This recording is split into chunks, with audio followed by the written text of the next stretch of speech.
এই পর্যায়ে বক্তব্য নিয়েছেন আমাদের ক্রীড়া সংস্কারের অন্যতম মুখ ছাত্র নেতা মাহফুজুর রহমান খান, সদর ছাত্র নেতা মাহফুজুর রহমান খান। আসসালামু আলাইকুম। যে যায় লঙ্কা সে হয় রাবণ, আজকে সেই কথাই বলতে হচ্ছে। সংগ্রামী সাথী বন্ধুগণ, আপনারা দেখেছেন এই সরকার ছাত্র জনতার গণ অভ্যুত্থানের মাধ্যমে সরকার গঠিত হয়েছে। সেই সরকার ম্যান্ডেট পাওয়া সরকার, এটা নির্বাচনের মাধ্যমে কিন্তু সরকার গঠিত হয় নাই। এটা অভ্যুত্থানের পরে একটা সরকার গঠিত হয়েছে, যে সরকারের মাধ্যমে একটি অন্তর্বর্তীকালীন সরকার একটা নির্বাচন, গণতান্ত্রিক একটা নির্বাচন ব্যবস্থা করবেন। কিন্তু অত্যন্ত দুঃখের সাথে বলতে হয় এই সরকার প্রশাসনকে পড়াচ্ছে। আওয়ামী লীগ প্রশাসন জেট পর্যন্ত আওয়ামী লীগের নেতাকর্মীদের দ্বারা করেছে, আওয়ামী লীগের দাসত্ব যারা করেছে তাদেরকে মন্ত্রী পরিষদ পরিচালনা করত। আর এই সরকার উপদেষ্টা পরিষদ মানবাধিকার পরিষদে বানাইছে।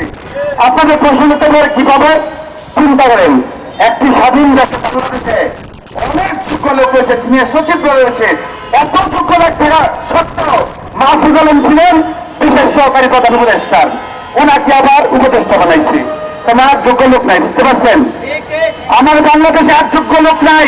সুতরাং আপনাদের বুঝতে হবে এরা ঘরের ভিতরে ঘর, মশারির ভিতরে মশারি লাগায়। আবার এই সরকার মতো আবার একটি মাইনাস ফর্মুলার রাজনীতি বাস্তবায়ন করতে চাচ্ছে।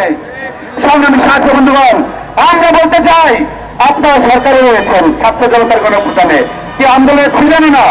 আন্দোলনের প্রত্যেক বাহিনী হিসেবে ভূমিকা পালন করেছেন। হাসিনা 1 নম্বর আসামি আর বশিরউদ্দিন সদস্য ওই নম্বর আসামি। তাকে অবস্থা নিয়ে বোঝাতে চেয়েছেন যে আপনারা সবকিছু করতে পারেন। আপনারা চব্বিশ গণঅভ্যুত্থান পরবর্তী রক্তের সাথে বেইমানি করতে পারেন, কিন্তু আমাদের ছাত্র যখন বেইমানি করতে পারে না। রামপুরাতে আমরা পুনরাবৃত্ত হয়েছি, আমাদের নেতৃবৃন্দ নির্বাচিত হয়েছে। এই আন্দোলনে অগ্রণী ভূমিকা রেখেছি। ঢাকা বিশ্ববিদ্যালয় 2018 সাল থেকে আন্দোলন সংগ্রাম করছি, প্রমাণ দেখেছি।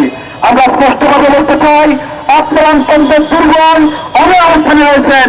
দয়া করে আওয়ামী লীগের কোন সৈনিকদের পুনর্বাসন দেওয়ার চেষ্টা করবেন না।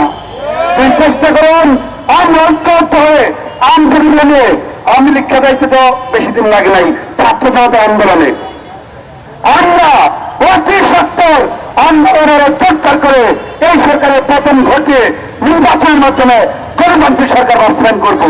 তো আমরা বলতে চাই আপনাদেরকে সময় দেওয়া হয়েছে, আরেকটা বিষয় লক্ষ্য করবেন, এই সরকার কিন্তু নির্বাচনের নির্দিষ্ট কোনো সবার সীমা দেয় নাই। কেন দেয় নাই? আপনাকে ক্ষমতাকে দীর্ঘায়িত করতে চান? আপনারা কি ক্ষমতাকে কুক্ষিগত করতে চান? পড়ায় খ্যাত খাওয়া পরে আমরা আর রাখবো না। আপনাদের দায়িত্ব দেওয়া হয়েছে রক্ষক হয়ে, রক্ষকের ভূমিকা পালন করলে আন্দোলনের সাথে নিয়ে এই সরকারের পতন ঘটিয়ে গণতান্ত্রিক সরকার আমরা গঠন করবো। ধন্যবাদ সবাইকে।